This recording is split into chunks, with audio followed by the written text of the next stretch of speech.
పరువు నా ప్రతిష్టాన్ని గగ్గోలు పెడుతున్నావే. ఇప్పుడు ఏమైంది? నీ ముద్దులు కుదిరి చేసిన నీతిమాలి పనికి అందరం కలిసి చావడమో లేదా ఊరు విడిచి వెళ్ళిపోవడమో ఏదో ఒకటి చేయాలి. ఎందుకండి ఏడుస్తారు? వీళ్ళని కనడం మనం ఏ జన్మలోనో చేసుకున్న పాపం. అందుకే అది మన కడుపులో చిచ్చు పెట్టి వెళ్ళిపోయింది. ఏడవండి, బాగా ఏడవండి. మీరిచ్చిన చనువుకి చేసిన గారాబానికి అది బరి తెగించి బజారున పడింది. అది ఎక్కడున్నా సరే దాన్ని వెతికి పట్టుకుని నరికేస్తాను. ఒరేయ్, రంజిత్,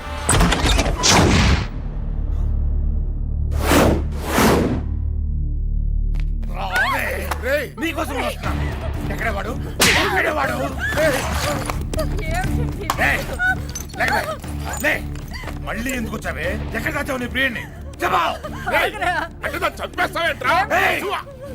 అడ్డొచ్చారు మీరైపోతారు.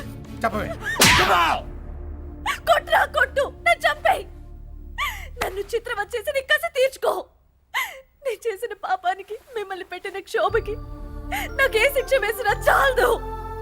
నేను ఓడిపోయాను, భయంకరమైన తప్పు చేశాను. అది ఇప్పుడు తెలుసుకున్నాను. నన్ను క్షమించరా.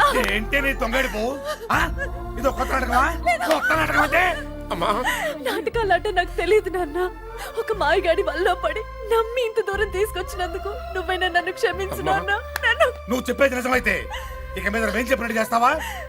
మీరేం చేయమంటే అది చేస్తాను. చావమంటే చావడానికి కూడా సిద్ధంగా ఉన్నాను. అంటే మా నిర్ణయానికి ఎదురు చెప్పు, అంతే కదా? చెప్పను, మీ ఇష్టం. అది చూస్తా. అమ్మా, ఎందుకమ్మా ఇలా చేశావు? మేమేమైపోవాలరా? నీ మీద ఎన్నో ఆశలు పెట్టుకుని బతుకుతున్నావు. మా గురించి ఒక్క క్షణమైనా ఆలోచించావా? నీకు ఇది న్యాయమా చెప్పు తల్లి. నన్ను క్షమించమని అడిగే హక్కు కూడా నాకు లేదు.